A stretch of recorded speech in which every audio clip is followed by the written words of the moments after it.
Hello and welcome back to MechZone. In the previous lecture, we have already finished and covered the parts related to impact of jets, and from this lecture onwards, we shall be starting with the study on turbines. Now actually, I have missed one slide of classification in the beginning. However, it is given at the in the fifth slide of this. So to start with, what actually is a hydraulic machines we have already discussed. So the machines which are converting either hydraulic energy into mechanical energy or mechanical energy into hydraulic energy are called as hydraulic machines. And turbines, so on the basis of energy, the turbines are mainly classified into impulse and reaction turbines. In case of the impulse turbine, the formula V is equal to under root 2gh is applicable, and hence we are having only the kinetic energy at inlet. The examples of impulse turbines are follows like Pelton wheel, Garrard turbine, Banki turbine, Johnwell turbine, Turgot impulse wheel. And the reaction turbines, we are having both kinetic energy and the pressure energy at the inlet, and the examples of reaction turbines are Francis turbine, propeller turbine, Kaplan turbine, Thomson turbine and Fournier turbine. So the impulse turbine is actually having only the kinetic energy at the inlet of the nozzle. There was no pressure change in the runner. There is no pressure energy, which had the sole duty of turning the momentum change into torque. The flow of water is tangential to the runner, so it is a tangential flow impulse turbine. Actually, the classification is also done on the basis of flow. So it is a tangential flow turbine, radial flow turbine and axial flow turbine. We'll be studying this in the later on lectures. A spear rod which has a spear shaped can be moved by hand to the wheel. This is mainly used to control the discharge. Now this is the diagram of the turbine. What we are seeing here, we are seeing a circular shaped body on which these curved vanes are mounted, and they are enclosed in a casing such that this is the flow of water, and to increase or decrease the amount of water flowing through this jet can be regulated by means of this spear rod. Okay, so this is, and this water when hits these vanes actually exerts forces on these plates, and they are moving in the anti-clockwise direction in the current diagram. So what we are doing is the Euler's equation is used for the steady flow analysis of the ideal fluid along the streamline of the moving fluid, and the relation between the pressure, the velocity and the density is developed.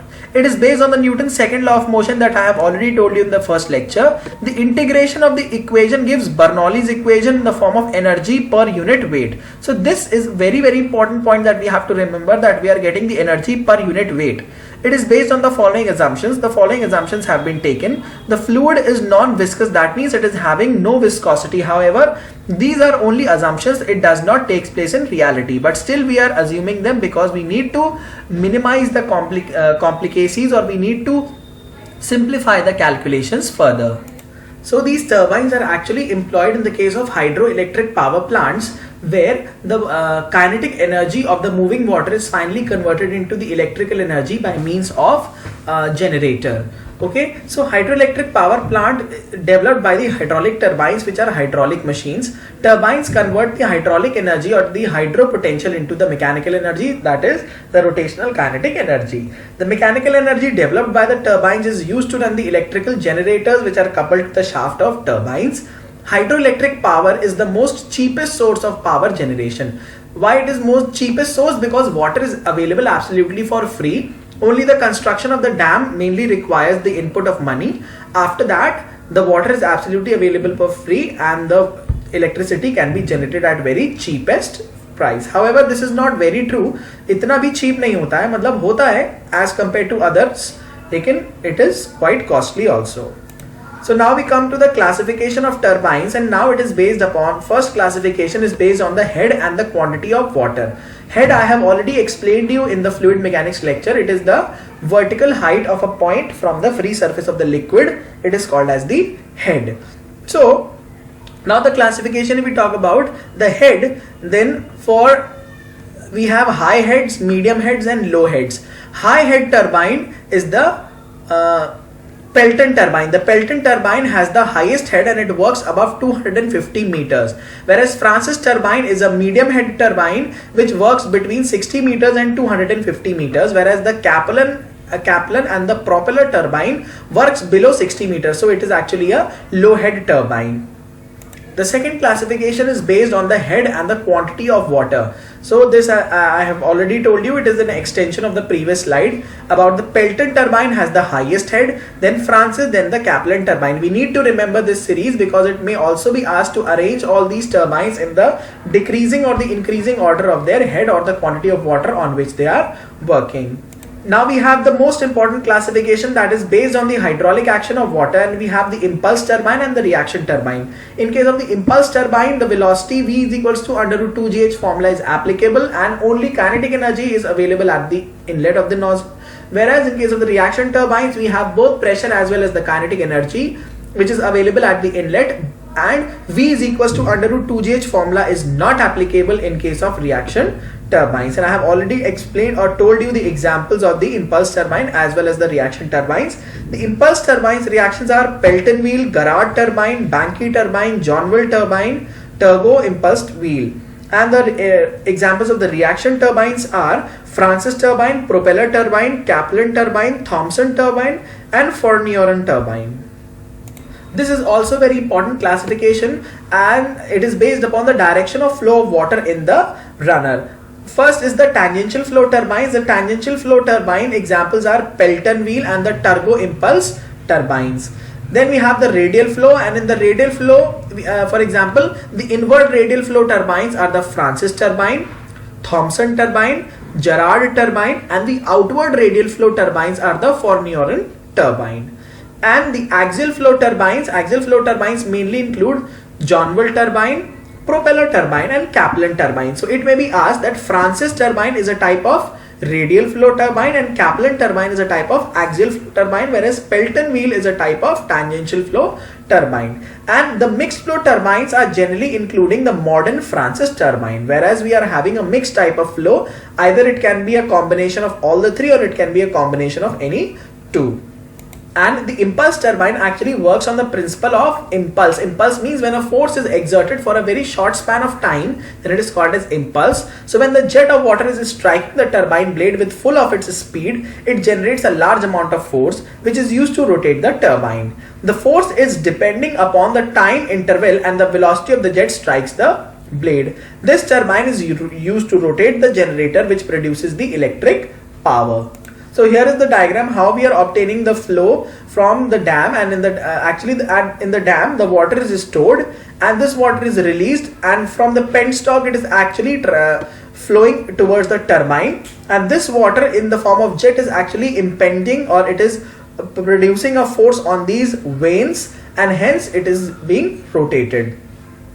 Now to discuss about the construction, there are certain components like blades and rotor. The main function of the blades is that they are situated on the periphery of the circular portion and they are concave in shape, and when the water jet is striking, it actually strikes the blade and it exerts the force on these blades, as a result of which they start to exert, or they actually the force is being transmitted from the blades to the rotor and the rotor starts to rotate. So blades are generally concave in shape. This is an important point.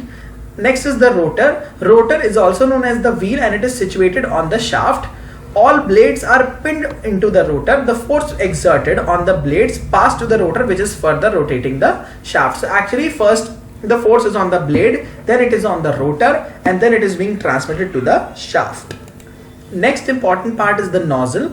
The nozzle is actually mainly it is acting as the agent to increase the force or to increase the pressure. The high speed water which is coming out from the nozzle is actually striking the blades. Okay. Next is the casing. The casing is the outside part which prevents the turbine from the atmosphere. So the atmosphere is being cut off from the turbine portion by means of this casing. The main function of the casing is to prevent the discharge the water from vanes to the tail race. There is no change in the pressure of the water from nozzle to the tail race. So this turbine works at atmospheric pressure. This is a very important line which needs to be remembered. Braking nozzle is actually a nozzle provided in the opposite direction of the main nozzle. It is used to slow down or stop the wheel. When the wheel needs to be stopped down or to slow down, then we are using the braking nozzle.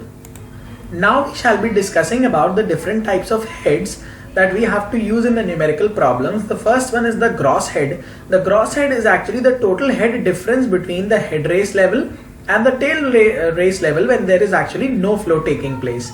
The net head, this is the head that we are going to use in all the numericals, that is the net head, or the effective head is the head available at the turbine inlet. This is less than the gross head by an amount equal to the friction losses. Obviously, because of the friction and the different kinds of losses, the head available would be less as compared to the gross head, and this is called as the net head. Now to discuss about the various types of losses taking place in the turbine, we have the head loss in the penstock. This is the friction loss in the pipe of the penstock. Next we have the head loss in the nozzle. There are irreversibilities and friction present in the nozzle, and hence in case of the impulse turbine there is head loss due to nozzle friction. Next is the hydraulic losses. In case of the impulse turbines, these losses occur due to the blade friction, eddy formation and kinetic energy of the leaving water.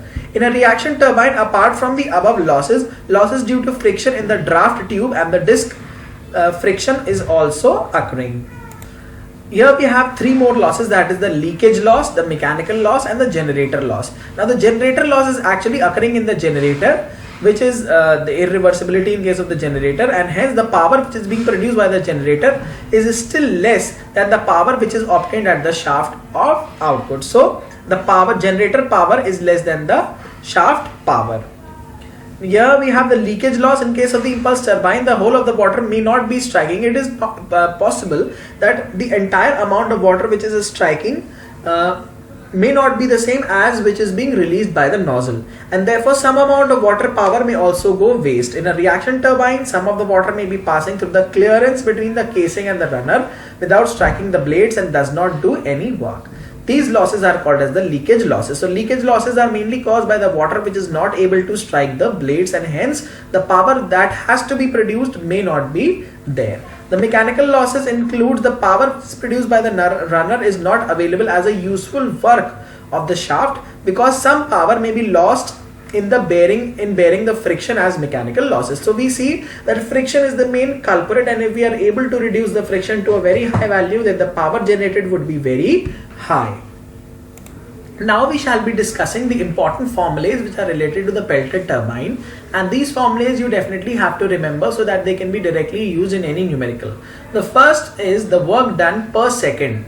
So the work done per second is actually the power. It is equals to rho q VW1 plus VW2. Okay, so into U also. So this can be reduced to rho q V1 minus U 1 plus K cos theta, or rho A V1. Q can be written as A into V1, V1 minus U 1 plus K cos theta, where V1 is the velocity of the jet coming out from the nozzle, U is the tangential velocity of the vane, K is the bucket friction coefficient. Now there are different types of efficiencies. The first is the hydraulic efficiency, which is equals to 2 into V1 minus U 1 plus K cos theta into U whole upon V1 square. So next is the mechanical efficiency. Mechanical efficiency is equal to the shaft power upon the runner power. Overall efficiency is defined as the product of nozzle efficiency, mechanical efficiency and hydraulic efficiency. The jet ratio is equal to the diameter of the wheel upon the diameter of the jet. This is always greater than 1. V1, that is the velocity of the jet coming out from the nozzle, would be under root 2gh, where h is the net head. Number of buckets that are used is equal to jet ratio divided by 2 plus 15. So jet ratio was diameter of the wheel upon the diameter of the jet, and we would add 15. So number of buckets are always greater than 15. This is the sure answer. So if a question is asked for the number of buckets used generally, and 3 options are less than 15 and the 1 option which will be greater than 15, so you can directly mark the answer without any prior calculations. N into P would be the effective power if instead of 1 we are using n number of jets in case of a Pelton turbine. Now we will discuss some important points and formulas related to the Francis turbine. Now in case of the Francis turbine, the work done per second would be represented by rho q VW1 U1 minus VW2 U2, and this is also the power. So in order to have the best efficiency, the flow should be radial at the outlet such that the VW2 should be 0, where VW2 is the whirl velocity at outlet. Hence the work done if VW2 is 0 becomes rho q VW1 U1. where VW1 and VW2 are the whirl velocities at inlet and outlet respectively, and U1 and U2 are the peripheral velocities of the blades at the inlet and the outlet. Now the flow ratio, that is flow ratio is defined as Vf1 upon under root 2gh, and speed ratio is equals to U1 upon under root 2gh, where U1 is the velocity of the blade at inlet and Vf1 is the flow velocity at inlet. Now the discharge through the turbine can be calculated as per the formula pi d1 b1 Vf1 is equal to pi d2 b2 Vf2. So we have to remember this formula, because if it in this formula any of the elements are missing, we can simply find out by using this relation. B1 and B2 are the width at the inlet and at the outlet. D1 and D2 are the diameter at inlet and outlet. Vf1 and Vf2 are the flow velocities at inlet and outlet. So these are all the formulas which are related to the Francis turbine.